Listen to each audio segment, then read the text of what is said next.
can count on. Way 31 News at 10 starts now.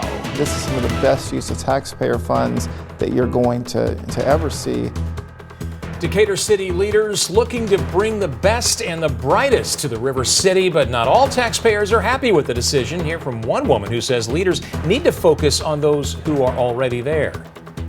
It's almost like you picking up the pieces of something that was shattered, and you picking up those pieces and you putting it all back together again.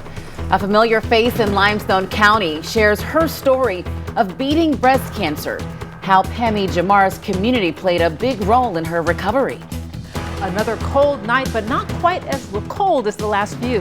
Our temperatures are sliding from the 40s to the 30s. I'll let you know when we'll see some more warmth. Thanks for choosing us tonight. I'm Nicole Williams. And I'm Dan Schaefer. New at 10, the city of Decatur wants to bring the best and brightest young professionals to the area and is spending $500,000 to do it. But not all taxpayers are on board or happy with this investment. Way 31's Nicole Zedek joins us live from Decatur City Hall, where they approved $500,000 toward the Decatur Morgan County Entrepreneurial Center. Nicole.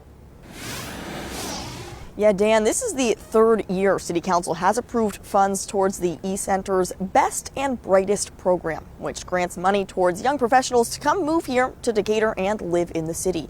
But at $500,000, this is by far the largest amount of money the city has ever given towards the program. And not all taxpayers are happy with how their money is being spent.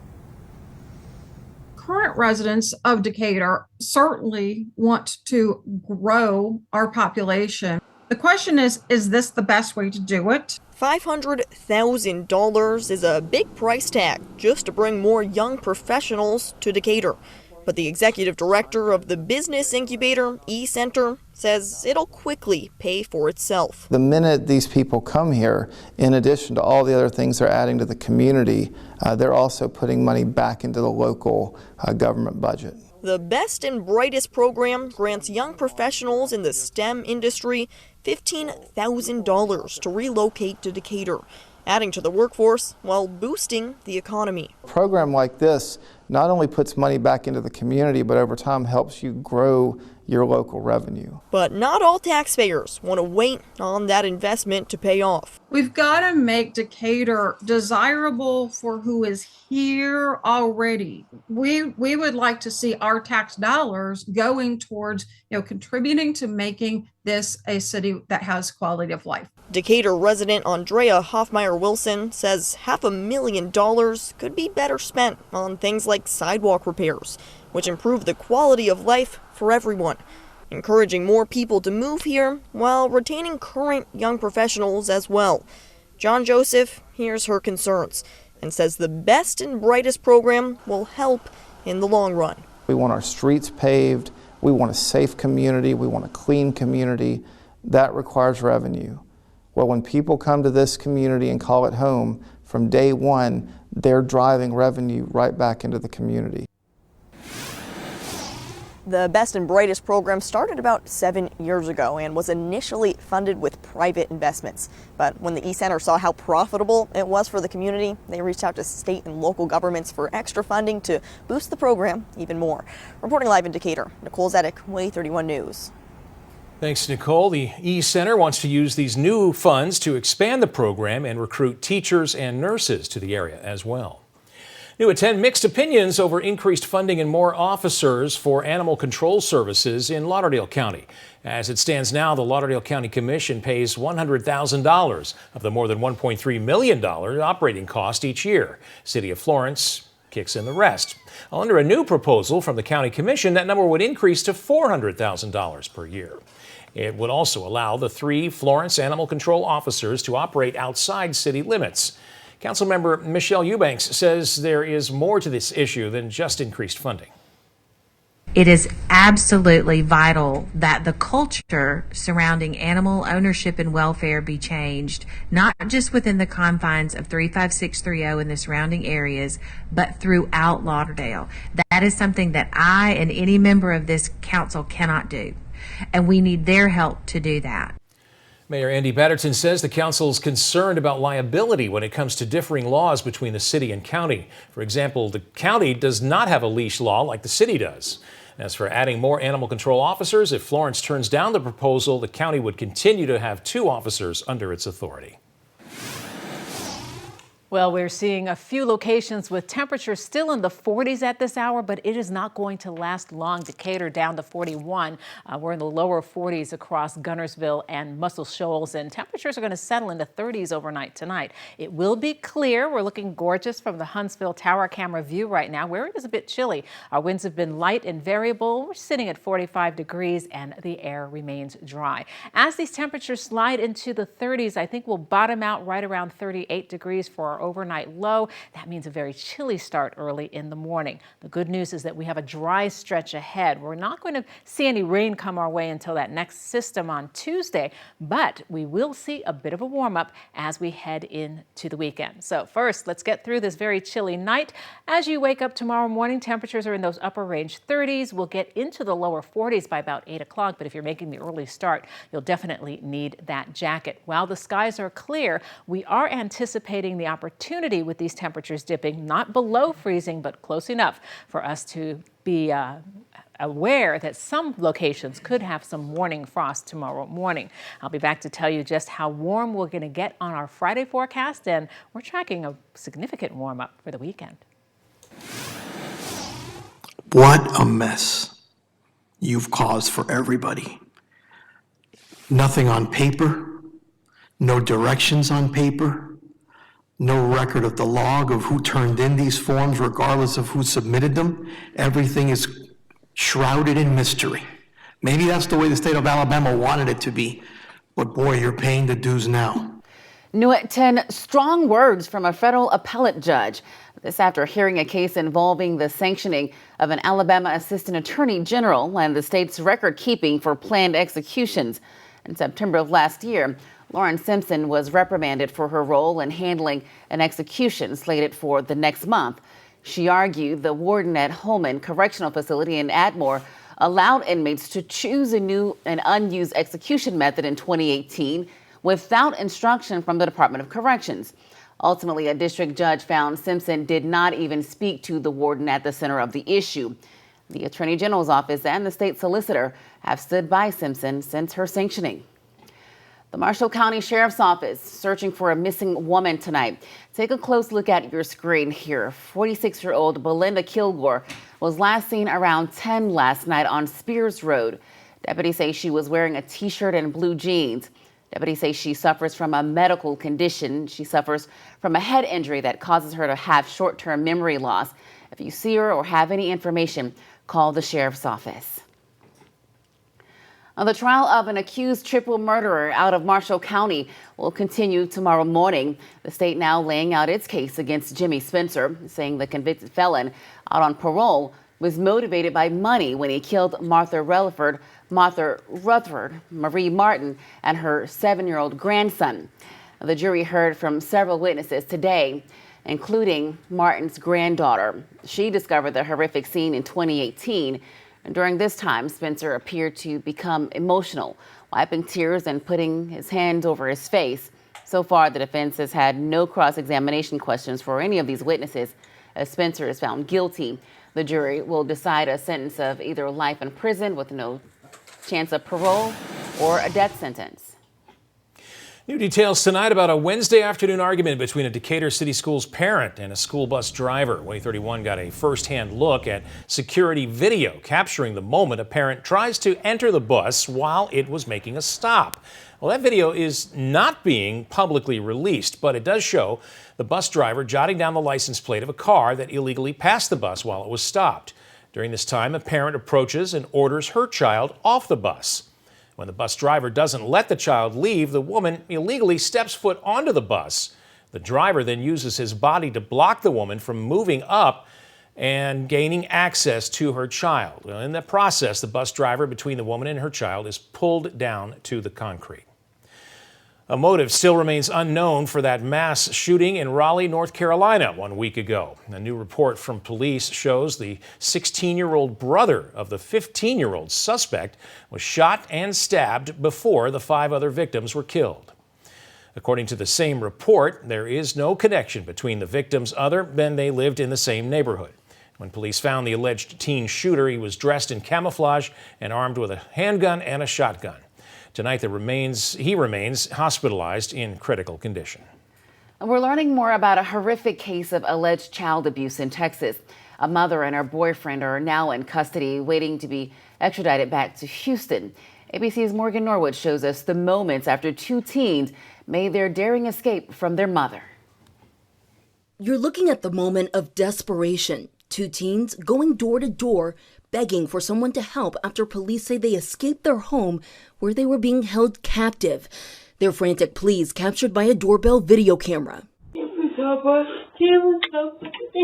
The 2 teens are twins, and on their arms, signs they both had been handcuffed. They show up to their neighbor's front door, one barefoot, the other shirtless, both explaining the abuse they say they endured. The neighbor wants to remain anonymous. They were saying that they had just gotten here from Baton Rouge, I think they said, that they just moved here and that the mom didn't disclose the address to them, and so they didn't know where they lived. 5:30 Tuesday morning, the woman takes the teens in, feeding them, giving them blankets. The brother and sister telling her they hadn't eaten in more than a week, and they had unsuccessfully tried to escape the day before. But she got caught, and her mom beat her, hit her in the head. The siblings saying they had been handcuffed and held captive in the family's laundry room. The handcuff visible in this photo. And these disturbing images showing lacerations on one of their arms and the cuts and scars on their wrist. They allege abuse at the hands of their mother and her boyfriend, who police say took off with their 5 siblings to Baton Rouge, Louisiana, after the teens escaped. Law enforcement issuing an Amber Alert for their 5 siblings Tuesday afternoon. The mother, 40-year-old Zakia Duncan, and her 27-year-old boyfriend, Jova Terrell, later arrested in Baton Rouge on preliminary charges of assault and continuous violence. Authorities say the 5 children had been found safe. Morgan Norwood, ABC News, Los Angeles. The struggle is definitely real. A North Alabama woman shares her story of surviving breast cancer, why she says helping others helped her on her journey. Temperature trends showing some improvement. Will be in the low 70s tomorrow, a little below average, but we are going to exceed expectations for the weekend.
This Breast Cancer Awareness Month, Way 31 is sharing stories of women who've shown tremendous strength and courage in their fight against breast cancer. This morning, Pammy Jamar, president of the Greater Limestone County Chamber of Commerce, walked us through her battle with the disease. Tonight, she explains what life is like for her after beating it. Pammy Jamar's life after beating breast cancer began with surgery. So what he did was he took the fat from my stomach, my abdomen area, and made and created a breast. She says working and doing what she loves, helping businesses thrive in the area, is one of many ways she pushed through this part of her journey. When I accepted this job, I was just going through the second phase of the battle, of the reconstruction component of it. And they were very understanding on what was down the road for me, and still hired me as the president of the Athens Limestone County Chamber. At first, day-to-day life was difficult. It's almost like you picking up the pieces of something that was shattered, and you picking up those pieces and you putting it all back together again. And being hit with double trouble, she says, didn't help at all. Not only was I going through cancer, I was going through a divorce at the same time. Good afternoon, everyone. But she got the boost she needed in part by helping others battling breast cancer. To be able to be that vessel for the next person that's going through it, because knowledge is key. A part of her newfound purpose is to let others know that positivity radiating around you. You can beat it too. The biggest blessing of her life was becoming cancer-free. And now she's focusing on learning more about herself. I'm living my best life now. Just, like I say, just finding out who I am now. To read more about Pammy Jamar's journey through breast cancer and all of our breast cancer awareness stories, just visit our website, waytv.com. We're also hosting a breast cancer awareness Q&A session. I'll sit down with medical experts from Huntsville Hospital and Alliance Cancer Care to answer your questions. Submit your questions to us at newsroom@waytv.com. Then tune into the web exclusive event on October 27th at 6:30 at waytv.com. New tonight, NASA announced Lockheed Martin will continue building and refurbishing Orion spacecraft through Artemis 8. Lockheed is the prime contractor for Orion, the crew capsule that will take astronauts to the moon and beyond. The company has built two so far, a test vehicle and the one that currently sits atop Artemis 1, ready for liftoff next month. Orion vehicles for Artemis 2 and 3 are being assembled right now at Kennedy Space Center. This Orion contract for missions 6, 7, and 8 is worth nearly $2 billion. Weather coverage you can count on with meteorologist Olga Breeze and the Way 31 Storm Tracker Early Warning Radar Network. It is a clear and cold night. Current temperature up at Muscle Shoals, about 43 degrees at the last update. And as the skies stay clear and these winds calm down, we will continue to see these temperatures tumble. 41 for Decatur right now, 43 out toward Muscle Shoals, as well as Gunnersville. And the winds have dialed back. We had the northerly wind flow for several days that kept us cold, but the system that produced all of that cold air has moved off to the north and toward the east. As a result, most of the cold air remains up in the New England states. For us, though, we are below average for tonight, but at least we have seen some improvement over the last couple. Right now, 43 out toward Gunnersville, 39 already out for Scottsboro, and the temperatures will settle down into those chilly upper 30s overnight. That means that we'll see an opportunity for maybe a few areas of patchy frost in the morning. No need for the freeze warning. We're not going quite that low, but it will be a chilly start if you have some early morning plans. The winds will remain calm until we get into the bulk of the day tomorrow. Then we'll ramp up some winds from the south and southwest. That's actually going to help us out temperature-wise. So we'll get past this last very chilly night. Then as we move on into the weekend, we're tracking a warm-up. It's actually going to take these temperatures much closer to normal. And following that, there is another system coming our way. No rain for the weekend, but our rain chances ramp up about Tuesday morning as the next front gets closer and closer. So the 38-degree temperature for the city center tomorrow morning. Some of our suburbs could be in the middle range 30s to start out with, but the once the sun is up, things are going to change very, very quickly. This out-the-door forecast has us jumping from 43 degrees at 8 a.m. all the way up to 57 by 10. So it will be a very quick warm-up. I think most of us are going to settle into the lower 70s. Huntsville expecting 73 degrees and lots of sunshine tomorrow with that southeast wind flow keeping us nice and mild. So let's go hour to hour with the forecast model. Friday morning will be chilly if you're stepping out the door before the 8 o'clock hour, and then things will rapidly increase. We should get into the 70s solidly by the early afternoon, and then keeping skies mainly clear on Friday night by 8 o'clock. If you're heading out to maybe one of the football games or out on the town for the evening, it will be chilly after sunset as these temperatures slide through the 50s. Then early on Saturday morning, it is a chilly start, but not nearly as cold as what we've seen. But Saturday features a mix of sun and clouds into the afternoon, and our forecast model does bring in a little bit of that cloud cover throughout the day on Saturday. By Sunday morning, we'll see some sunshine, and then in the afternoon, clouds return once again. So the big picture is a gradual increase in temperatures, lower 70s to upper 70s by Saturday and Sunday, and Monday and Tuesday will feature the opportunity for rain. Temperatures will decrease behind the next front. Stay with us. We'll be right back.